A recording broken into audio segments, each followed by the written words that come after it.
Bore da pawb. Good morning, everybody. Welcome. Croeso. Croeso cynnes iawn. Very warm welcome to my wild Welsh garden in the sunshine. I've had such a lot of new visitors, new subscribers to my channel just recently. I've been on YouTube now for about 18 months and, it's still a mystery to me how it works. But I'm very pleased to have you all, have your company on my exciting journey, wilding my garden. And so I thought for the benefit of everybody really, but particularly the new people, I'd do a tour of the garden in the sunshine and then just sort of tell you a little bit about the history really, how I've ended up here at the top of the Swansea Valley wilding my garden. I'm down at the back door of my cottage, just like I was in the last video in the rain, except today it's a beautiful day. Lovely, lovely sunshine. We've had more rain since then, quite a lot in the night, and the garden's really responding. It's just loving it. It's growing and greening, and there's this lovely sort of blue haze where the forget-me-nots are growing. So, how did I end up here? Well, we lived in Wigan for 30 years, and to begin with, I didn't have a garden, I just had a yard. And then we moved house, and we had the smallest garden that you could imagine. It was 5 metres by 10 metres. But we always had an allotment. We had an allotment for 30 years. My husband was a little bit older than me, and he'd been retired for a few years, and then I was coming up to early retirement. I retired at 63. And we just suddenly realised that we didn't have to stay in Wigan anymore because we were only there for the work. And we thought, wouldn't it be nice to have an allotment outside our back door, because our allotment was 3 miles away. And so we decided that we would move to a place that had a bigger garden, and that we could grow all our fruit and vegetables in, as we'd done, and flowers. Yeah, we had a lot of flowers on our allotment. And so the top of the Swansea Valley was one of the only places we could move to. And we moved here in February 2018. And then about 3 weeks, a month after we arrived, my husband became ill and died 3 weeks later. So yeah, 7 weeks after we moved. So I'd retired, I'd moved house, and my husband had died within 6 months. So 3 of the most significant top 5 life events. So a lot to cope with really. And the way I coped was by gardening. Yes, it was the beginning of the summer, so he died on the 2nd of April. So I'd got all summer, and I just used to get up with the dawn, garden all day, go to bed and spend the night planning what I was going to do in the garden. So yeah, it was the garden that got me up in the morning, the garden that got me through the day and also through the night. We came, this was just a green wasteland really. There'd been an old couple living here who'd been gardeners, so it was a well-cultivated garden at one time, but they just got very old. I think the Dewi was 92, and he went into a home, and his son got somebody in with a strimmer and just strimmed everything down to the ground, apart from some shrubs and the big ornamental cherry tree there. The tall, mature shrubs around the back of the cottage here, these were all here. The lovely Magnolia stellata and the azaleas. And then just the other side of the lawn there's a variegated holly and a camellia, and they were here as well. And most of the garden was lawn. Over there where the polytunnel is, I call that the side garden, that was lawn. There was no fence at the front, so it just went straight down to the wall on the edge of the pavement. And then on this side it was lawn all the way up to the greenhouse at the top there. And then there was this patch of lawn here. And the paths were all stone, sort of stone slabs, which were just lovely. I mean, I do love a stone path, but really very slippy in the wet, very treacherous. So I just started in this bottom left-hand corner of the garden, just digging up the lawn and making these beds. And I used the stone from the paths to make the edges. And originally they were going to be sort of vegetable beds, really, herb beds. And this one here had strawberries in it.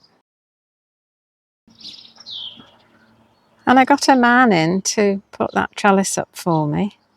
But when I was watching him, I was thinking, do you know, I don't think it's that difficult, really. And so the following winter, I put this one up myself.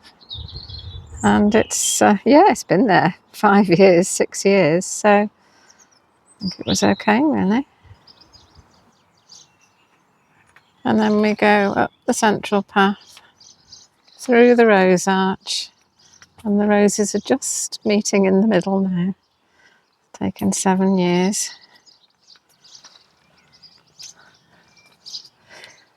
Up to the greenhouse. This was here when I came. And all I've done is put a posh potting bench in there, staging in there. And this was always going to be a sort of sitting area, and it's now been taken over by my wildflower seeds and seedlings. But this is a nice place to sit in the mornings, to come out and have breakfast.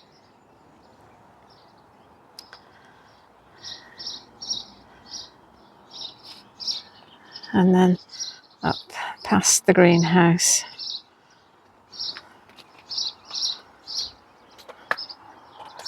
And then behind the hedge there's a breeze block wall. It's about 3 foot high. And that was all there was. There was that sort of yellowy shrub thing there. I don't know what it is, but that was all there was along the back here. And so that first winter I planted some hedge whips, and it's grown into this amazing hedge. There's a quince tree there, and then the rest are native hedge plants, hedge trees. And next winter I'm going to have a go at laying it, because I had a little bit of hedge over the road which I had a go at laying last winter, and it seems to have survived. So I'm going to have a go with this. And the plan was always to keep this hedge neat, and there was an access path along it so that I could get down and trim it. And the first few years that's what I did. I trimmed it and kept it neat. And then a couple of years ago, when I decided to wild my garden, I decided I would leave it and let it grow and get thicker, and I've actually planted some more native shrubs in there, and I just want it to be thick for lots of places for birds to perch and hide and have their nests, and also lots of larval food plants of our native moths and flies. And on this side there was always a vegetable bed. I think Dowie used to grow potatoes here, potatoes and onions, but I've got raspberries and rhubarb. And the autumn raspberries I've just left really to go wild. And this is just usually full of sparrows. The sparrows nest in the eaves of that building that's just the other side of my hedge. It's a telephone exchange, and oh, there must be so many nests in there, because the garden is always full of sparrows and they're so noisy. And this bed at the top of the garden, I think always was a sort of herbaceous border. And I've just carried that on really with pretty traditional sort of herbaceous plants in here. And then that first winter I dug a pond here, and this is a wildlife pond, so I don't have any fish in it. Just native plants and the animals that have arrived here. So newts, frogs, water boatmen, pond skaters, dragonflies, damselflies, hoverflies. Yes, quite a lot of life in it really.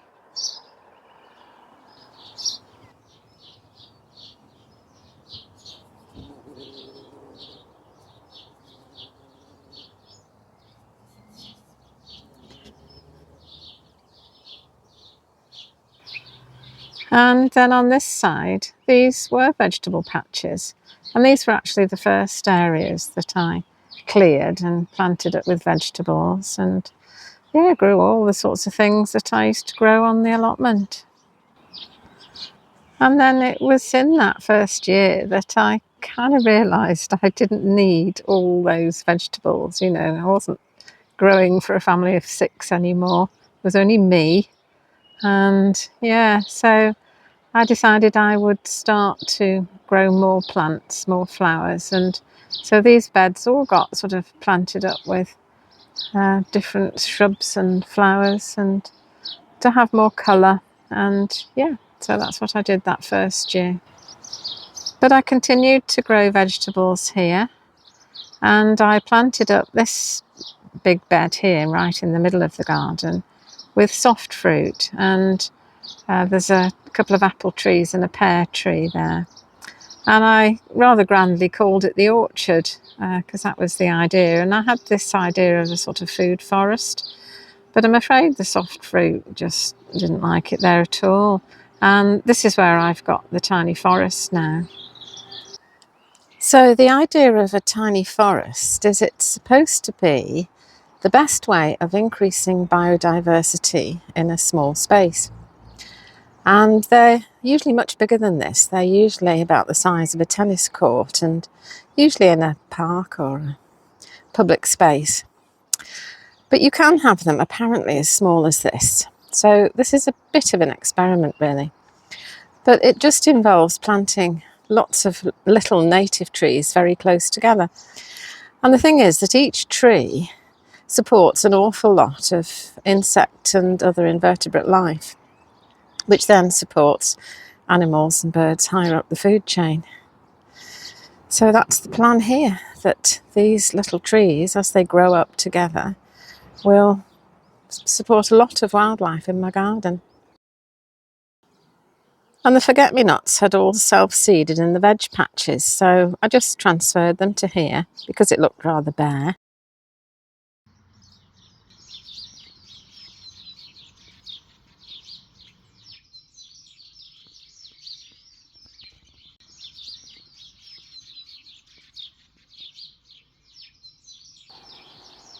And this was the brassica bed, and I had an enormous brassica cage on here, and an enormous perennial kale, which blew down in one of the storms we've had this winter. And there's a patch of strawberries over there, and there's supposed to be asparagus, but yeah, it doesn't like it up here. I was told that, and I should have listened really. Yes, I don't think you can grow asparagus very well at the top of the Swansea Valley. And I've decided to try soft fruit in here. And so I got some bare root, currants and gooseberries and things, and I put those in. And this bed just outside the potting shed has got some potatoes in now, but I've got some more vegetables to go in there later.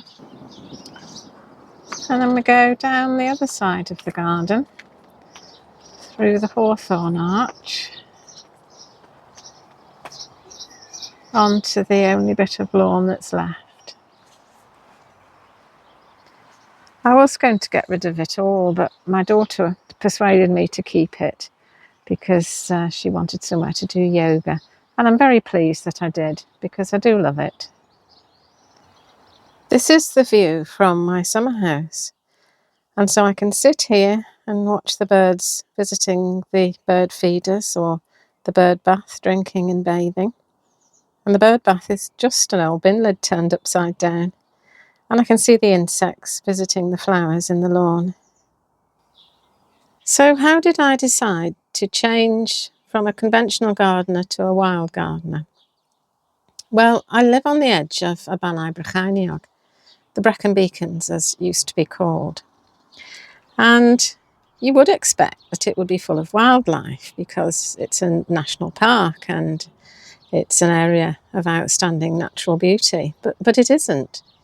And I'd been out for a walk in the hills, and do you know, I don't think I'd seen a bird or heard a bird or a bee or a butterfly, and I hadn't seen any wildflowers. And it was really quite depressing. And I came home into my garden and it was full of flowers and there were birds and butterflies and the bees were buzzing, and I thought, you know, this is all wrong. I should be able to walk on the hills and see all the wild things, and I just don't. So I just really wanted to do something to help nature recover. And, you know, I don't have a big estate and I don't have pots of money to buy one and rewild it, but I do have a garden. So I thought, well, I can make my garden better for wildlife. And then I thought, well, I'll share it on YouTube because, as you know, there's nothing a gardener likes better than showing somebody around their garden. So I thought I'd share it on YouTube and, you know, maybe encourage other people to become a bit wilder as well. And one of the first things I decided to do was to wild this lawn. I'd already given up trying to make a proper lawn of it, to be honest. I'd tried to get rid of the dandelions and yeah, it just didn't work. So I started to actually plant weeds in here. This is a red clover. And there's white clover over here, and those will both be flowering later on in the year. And there's daisies. The dandelions and daisies came of their own accord, of course.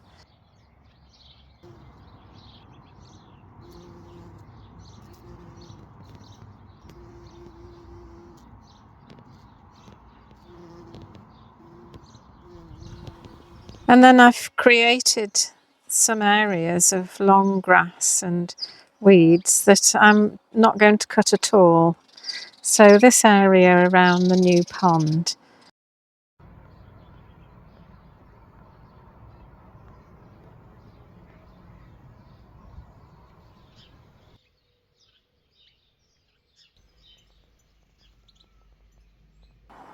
And over there, all around the polytunnel, that's just going to be long grass and wild areas. And another thing I decided to do was to wild my flower beds. And by that I mean learning to live with weeds, native plants, wildflowers. And I realised that my terminology might get a bit confusing. And to be honest, I get a bit confused myself. But basically, I use the three terms sort of interchangeably because they're all exactly the same thing. They're all native plants, native to where I live. And weeds are the ones that sort of come of their own accord, and often people think that they're a nuisance and just get rid of them. And wildflowers tend to be the, you know, the prettier ones, the rarer ones, the ones that people want to encourage and have in their wildflower meadows. So what I've been doing with these beds here is I've been gradually removing the non-native plants that really have no benefit for wildlife, and I've been replacing them with native ones. Some of them have arrived of their own accord, like these foxgloves, and I've just left them where they've germinated. And others I've planted and grown from seed myself, like these oxeye daisies here and these purple toad flax. But these are both prolific self-seeders. So the plan is that these will then self-seed themselves around, just like the foxgloves have done.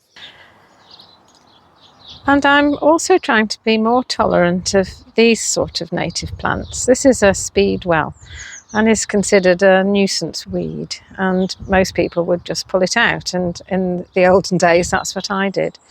But I'm trying to live with them. And it's not easy. It's not easy when you've got to overcome sort of 50 or 60 years of conditioning that, you know, weeds equal bad. But I'm getting there slowly. So this ragwort just arrived of its own accord, and previously I would have weeded it out, but I've just left it because it's the larval food plant of the cinnabar moth, those very distinctive orange and black striped caterpillars. And so, yeah, it's got a home in my garden now. And this is hedge garlic, or Jack by the hedge. And this has arrived of its own accord. And I've left it because it's the larval food plant of the orange tip butterfly. So I would love to have orange tip butterfly larvae in my garden. And I'd like this to spread, and it seems to be doing, because there's one there.